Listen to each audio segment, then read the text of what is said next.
to my channel, and if you're new here, welcome. My name's Erin and this channel is all about how you can create your own path to health, wealth and happiness. For today's video, I'm going to be talking to you all about money. This has been such a highly requested video for me because a lot of you want to know how I manage my money with an unpredictable income as an entrepreneur.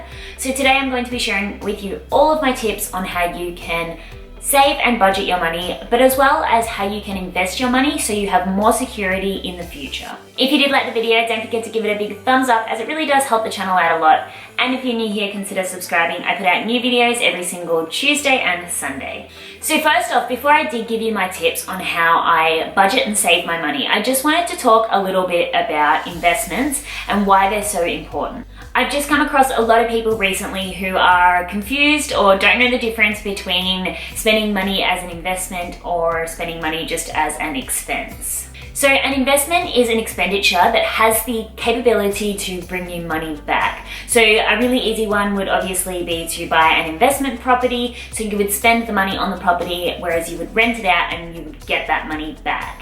Spending money on expenses, on the other hand, are things that you are just spending money on that have no capability to bring you money back. So that might be buying a car. The car is depreciating in cost and you are just spending money each month paying off the car. But even if you sell it, you're going to get less money than you spent in the first place, and it's not going to continually make you money for the rest of the year. Spending money on clothes, spending money on alcohol, spending money on travel even, these are all expenses. They are not investments.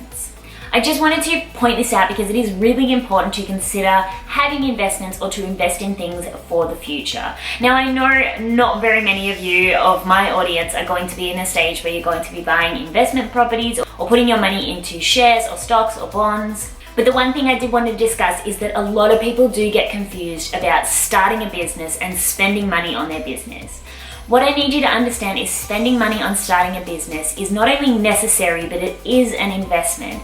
So the money that you spend on your business, whether it be hiring yourself a coach, programming, hiring staff, even if you were doing an offline business and you were doing a shop fit out, all of that money is not an expense and it is something that you will see a return on, so it is an investment. I just really wanted anyone out there who is starting a business to understand that, because I've come across so many people who are afraid to spend money on their business because, you know, I know it goes deeper than that, and a lot of people are just afraid to spend money because they're scared of failure, and that's a separate topic for a separate time.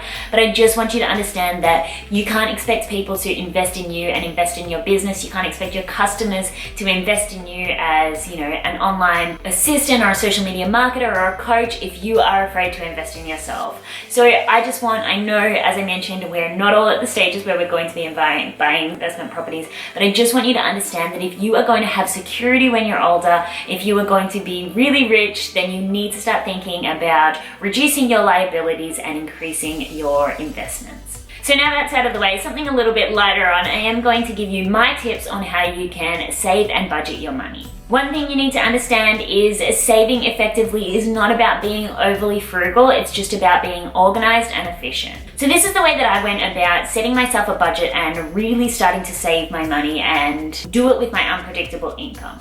So the first thing you need to do is you need to print out your last month's bank statement and go through, and every expense that there is on there, so every debit that has come out of your account, everything in the minus column, you need to, on an Excel spreadsheet or just in Word or even just handwritten, you need to put all of those expenses into one of two columns: fixed costs and variable costs. So all of your fixed costs are going to be things that you need to pay for each month that are unlikely to change and you have to pay for. So this might be your rent, this might be all of your bills, your phone bill, your electricity bill. And then in the other column, which is your variable expenses, these are all the things that you're spending money on. You might still need to spend the money on them, but they do have the ability to change. So this might be your groceries or your lunch, or this might also include things such as buying clothes, going out. Everything that is a cost that could be amended and that you're not stuck in a contract to pay for. So what you're going to do for your budget is everything that is in your fixed cost column, whatever that total is each month, once you get paid, you need to move that exact amount of money into a separate bank account. So I know often with bank accounts, you can set up one that is just a separate savings account that won't have a debit card or a credit card for. So every single time you get paid, move that amount. So each month you are not worrying about paying your bills and you know exactly where your fixed cost money is going to come from. It's coming from this savings account. So you know all the money left over in your account after you've moved your fixed costs, that's money that you can spend on your variable costs or just other activities in life. The next thing you're going to do is you're going to go to your variable cost column and you're going to look at where you're spending your money. Now, I know when I did this, I figured out that George and I were spending a lot of money on buying coffees. We were spending like over $100 a month on buying baristed coffees. We were spending a lot of money going out for dinner, and we were spending way too much money, almost $1,000 a month on groceries. So what you're going to do is you're going to go through your variable costs and you're going to see where you can reduce the cost. So for us, this was not buying coffee so often. So we actually bought little travel mugs and we started taking our coffees with us. We also stopped going out as much and just chose one night a month where we would go out for a romantic dinner. And then we did our groceries. We really made a conscious effort to look for specials or to reduce the things and just not aimlessly spend when we were in the grocery shop. So for you, you might realize that you're spending a lot of money on going out or spending it on alcohol, or you're spending a lot of money on clothes. So maybe you just don't go out as much, or you have some times where you go out and don't drink. Or maybe you go on a little shopping spree every other month. Figure out where you're spending your money and try set yourself some achievable goals to reduce that variable spending. My final tip, and this one's about saving. Make saving a fixed cost. Whatever you get paid every single month, set a percentage for yourself and put that in your fixed cost column and make there no excuses, make it a non-negotiable. Saving is such an important thing, but you don't need to stress about saving your entire wage. Just choose a certain percentage, but stick to it. I mean, you wouldn't turn around one month and say, oh, I'm not gonna pay my rent this month because I wanna go shopping, or I wanna go to this party, or I wanna buy this dress or this bag. You couldn't do that because it is a fixed cost. You have to pay that. Make your savings a fixed cost.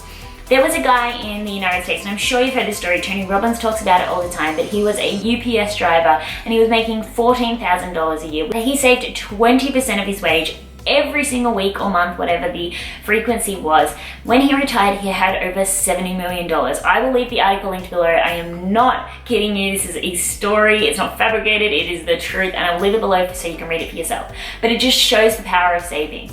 George and I committed to saving 15% of our wage every single month, no matter what it is. I have a variable income, and some months I get paid more, some months I get paid less. So my saving amount actually reduces some months or increases some months, but the percentage is always the same, and I've always committed to saving into an account that I actually can't touch. I guess my final tip would be to be real with yourself. I mean, so many people say, I don't have enough money to save, I don't have enough money to invest, I don't have this, I don't have that. But you're spending $60 a month on makeup, or going out, as I said, drinking, you're going out for dinner. You really need to understand where you're spending your money, and you need to be real with yourself. Another great tip would be set out goals for yourself. So for your savings, for example, if you wanted in the future to own a certain car or a certain house, write out those goals so you know exactly what you are saving for. It's really hard to put money away. It's really hard to do anything in life when you don't know why you're doing it, as I mentioned in my procrastination video. So give yourself a compelling reason why you need to save. Maybe when you're older, you want to travel the world once you've retired. Just give yourself reasons why, and it'll make it a lot easier. But no matter what it is, make it a non-negotiable. Commit to a certain percentage every single month and don't waver from that. So I really hope this video helped you. I know it was a bit more like mathematical than my usual videos, and I'm actually going to leave like sort of the structure and all of that in the description below, so you know how to lay out your table with your variable and fixed costs, and a little bit more information, because I know this was a lot to consume in the space of this short video. But I really hope it helped you. I really hope you enjoyed the video. I do thank you so much for watching, and I will see you in the next one.